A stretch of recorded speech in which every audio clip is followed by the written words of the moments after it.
Sir इस वक्त ऐसा मतलब जो तेजी आई है वैसी नहीं है, सारे सेक्टर्स चल रहे हैं, mid cap small cap index आज ऊपर है, तो सभी में काफ़ी अच्छी रिकवरी आज देखने को मिल रही है। इस रिकवरी के पीछे क्या वजह देख रहे हैं? देखिए, रिकवरी के पीछे सबसे बड़ी वजह एक ही है और वो है ओवरसोल्ड मार्केट में एफआईएस की बिकवाली कम होना और कुछ अच्छी खबरों को लौटना। अब एक एक करके बता दें। ओवरसोल्ड मार्केट का मतलब पिछले 10 दिनों से निफ्टी लगातार नेगेटिव बंद होता दिख रहा है। निफ्टी के पैदाइश के बाद से, जब से इसका जन्म हुआ है तब से लेकर ऐसा पहली बार हुआ है कि 10 दिनों तक लगातार निफ्टी बंद हुआ हो नीचे। ठीक है, 1996 में वंस अपॉन अ टाइम ऐसा हुआ था, 29 साल पहले, जब पूजा जी आपका जन्म भी नहीं हुआ था। अगर हुआ हो तो आप ये मान लीजिए आप 29 की है, नहीं हुआ था ना? हाँ, तो एडजस्ट कर ही लिया, पूजा हुआ होगा लेकिन एडजस्ट कर लिया। बढ़िया बात है। तो ये आप पहली चीज़ ओवरसोल्ड मार्केट। हाँ, क्या हमारे इतने बढ़िया कलीग्स हैं, देखिए हम इतनी छोटी सी बात पे पूजा इतनी खुश होगी कि भले इंक्रीमेंट ना हो, अप्रेजल ना भी हो तो फर्क नहीं पड़ता। इन चीज़ों में खुश हो जाते हैं। क्यों पूजा? जी हाँ या ना, क्या बोले? अब क्या ही बोले? नहीं सर, हाँ, स्ट्रैटेजी नहीं, बाकी सब चीज़ें भी जरूर होगी, बिल्कुल होगी, ऐसी बात। जी। ओके, तो पहली चीज़ तो ये कि ओवरसोल्ड मार्केट है और इस ओवरसोल्ड मार्केट में जाहिर सी बात है, और पिछले 19 सेशन से सिर्फ एक सेशन निफ्टी हरे निशान में बंद हुआ 30 पॉइंट, अदरवाइज लगातार लाल निशान है। तो नेचुरली ये होना है। लगातार 5 महीने से 28 साल बाद ऐसा हुआ जब आप 5 महीने से लगातार निफ्टी पर नेगेटिव बंद हो रहे, तो कहीं ना कहीं तो तीसरी चीज़ ये है कि कई सारे स्टॉक्स के भाव, कई सारे वैल्यूशंस कोविड के लोज के आसपास के आ गए हैं। उस समय इंडेक्स वैल्यू 7,500 था, लेकिन वो 5 साल पहले की बात है। 5 साल और अपने कंपनी ने कमाया है, ईपीएस बढ़ी है, कमाई बढ़ी। तो ये सारी चीज़ें हैं जो आपके लिए ये बता रहे हैं कि बाजार ओवरसोल्ड है।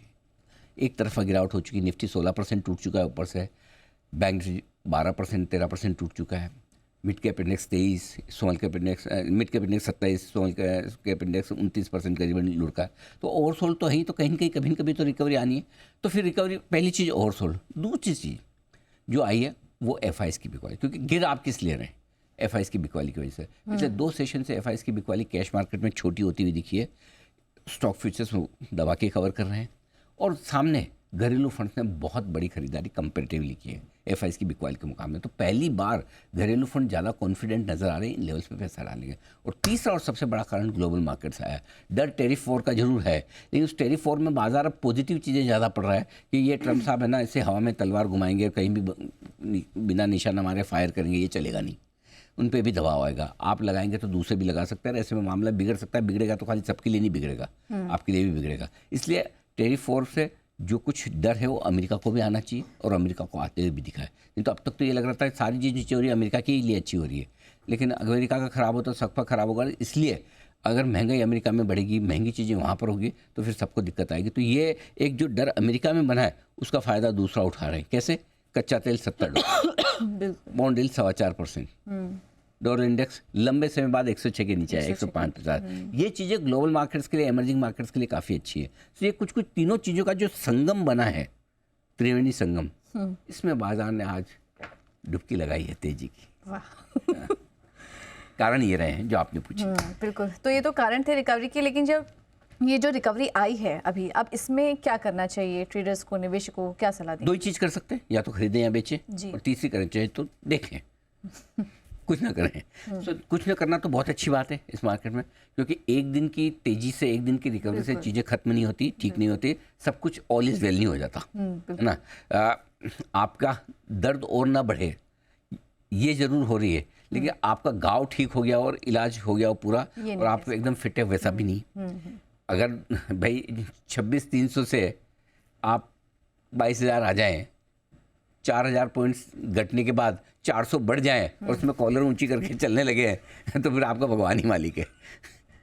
भाई 4,000 घटने के बाद 400 बढ़ना कौन सी बड़ी बात है। तो इसलिए बहुत ओवर ऑप्टिमिज्म ऐसा है, उसको लाइफ को एंजॉय कीजिए, बट बी रियलिस्टिक।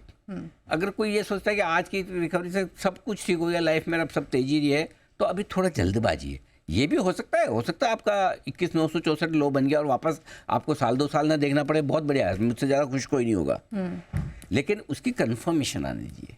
तो पहली चीज़ तो क्या है, जो सबसे पहले निफ्टी को करनी थी वो थी 23,125 को पार करना, जो आपने प्यार से किया।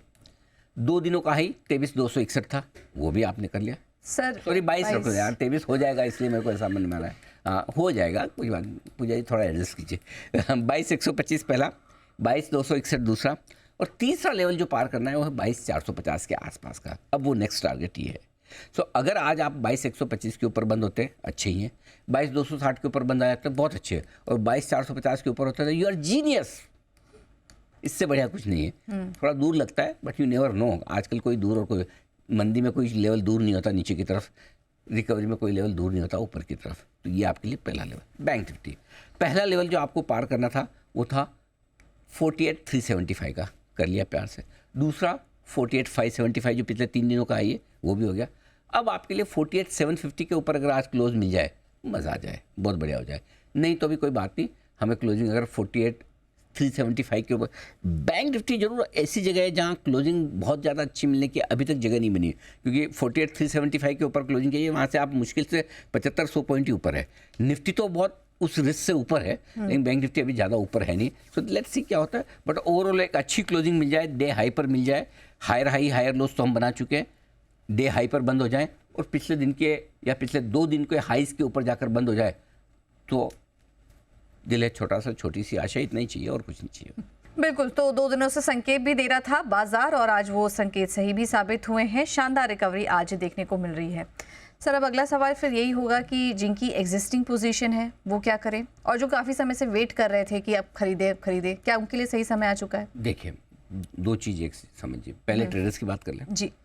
ट्रेडर्स की जिनकी फंसी हुई पोजीशन है, एक बार हर आदमी को एक बार अपनी फंसी हुई पोजीशन से एग्जिट हमेशा लेना चाहिए, स्पेशली अगर आपका नुकसान अनबेरेबल हुआ। फॉर एग्जांपल, आपकी ट्रेडिंग पोजीशन है, ट्रेडिंग पोजीशन पे आप क्या स्टॉप लॉस रखेंगे? 2%, 3%, 5%, और बहुत पोजीशन आपने लिया तो 10%, 8%। इससे ज़्यादा तो कोई ट्रेडिंग में स्टॉप लॉस नहीं रखता, फिर तो आप इन्वेस्टर हैं। सो इनकेस आपने कोई एक स्टॉप लॉस रखा था, नहीं लगाया किसी वजह से, या ओवरनाइट एकदम गैप से खुल गया और आप नहीं बेच पाए, फिर हिम्मत नहीं हुई कि फॉर एग्जांपल कोई आपका कौन सा स्टॉक गैप से खुला था, पॉलीकैब, ठीक है, कि नीचे 10% खुल गया, तो अब आप क्या करूं समझ, तब तक सर्किट लग गया, फिर क्या करूं 15%, फिर क्या करूं 20%, तो आप बेच नहीं पाते KEI टाइप जैसे, ठीक है। तो ऐसी सिचुएशन में अगर आपके भाव आ रहे हैं किसी भी फंसी हुई पोजीशन में, तो पहले भाव के आसपास, कॉस्ट के आसपास थोड़ा ऊपर नीचे वेरिएबल लॉस में थैंक यू करिए, निकल जाइए। ये बिल्कुल सिंपल फॉर्मूला, क्योंकि है ना, अगली बार भगवान न करे वापस गिर गया तो पहले से ज़्यादा दुख होगा कि ईश्वर ने तो मौका दिया था, मैंने लिया नहीं, है ना। सो क्या होगा कि आप खाली हो जाएंगे ना, पोजीशन आपकी हल्की हो जाएगी, तो आप ढंग का ट्रेड नया ले पाएंगे। नहीं तो जब तक फंसी हुई पोजीशन में आप क्या ट्रेड लेंगे, कुछ नहीं लेंगे, निकलने के बारे में ही सोचेंगे। अब फिर उसमें क्या होता है, जहाँ 20%, 15%, 10% का फॉल आप देख चुके हैं, वहाँ 1-2% का लॉस मत देखिए। फिर आपकी कॉस्ट के आसपास आए, ये समझिए कि मेरा ये ओरिजिनल स्टॉप लॉस यही होता था, निकलो खत्म करो। तो पहली चीज़, ट्रेडर्स को अपनी पोजीशन हल्की करनी चाहिए। दूसरी चीज़, स्टॉप लॉस स्ट्रिक्ट रखने चाहिए, चाहे लॉन्ग में हो चाहे शॉर्ट में। आज सुबह आपको मैंने बोला था, आज सबसे ज़्यादा इंपॉर्टेंट है कि शॉर्ट के स्टॉप लॉस आप टाइट रखें, बड़ा स्टॉप लॉस रखें। हमने 23,125 ही दिया था, इसलिए कि आप 23,125 के ऊपर ही काट लीजिए। बैंक निफ्टी 48,375 के ऊपर ही काट लीजिए, 650 तक पहुँचा है। सो इसलिए अगर आपको शॉर्ट के साथ साथ लॉन्ग के स्टॉप लॉस भी स्ट्रिक्ट रखें, क्योंकि एक उछाल आता है, बड़ा उछाल आता है, 1 दिन का आता है, 2 दिन का आता है, और वापस उस उछाल में बिकवाली भी आती है। इतने बड़े फॉल के बाद 1 दिन में ट्रेंड कभी नहीं बदलेगा, 1 दिन में कभी बॉटम नहीं बनेगा, मेक नो मिस्टेक। तो इसलिए आप अपनी तेज़ी की पोजीशन अगर आपने बनाई है वापस 1-2 दिनों में, इन्हीं 1-2 दिनों में 22,000 के आसपास, 22,100 के आसपास, तो स्टॉप लॉस स्ट्रिक्ट फॉलो करिए। रहा सवाल इन्वेस्टर का, अगर आपने ख़रीदा है कुछ और आपका व्यू 1-2 साल का है तो बहुत अच्छी बात है। आपका व्यू पोजिशनली हफ्ते 2 हफ्ते का है तो आप अपनी कॉस्ट के आसपास स्टॉप लॉस जरूर रखें, ऊपर ट्रेल करते चलें।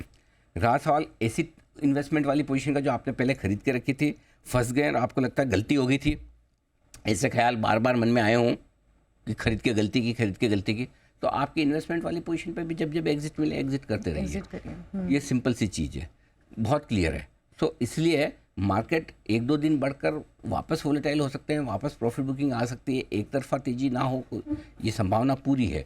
सो बहुत सावधानी से ही अभी भी ट्रेड करना है, लेवल से करना है, और लेवल आप मेंटेन करते हुए, फॉलो करते हुए जरूर चलें। और नई पोजीशन वाले क्या करें? नई पोजीशन शांति रखें। अभी क्या है, मतलब जो इन्वेस्टर हैं उनके लिए तो ठीक है, हमने बोला भी था 21,822 आपकी अगली एक इंस्टॉलमेंट जा सकती है। आखिरी इंस्टॉलमेंट आपकी 21,000, 21,200, 300 के लिए बची, आए तो ठीक, नहीं आए तो बहुत ही अच्छा, वो आपकी हो गई।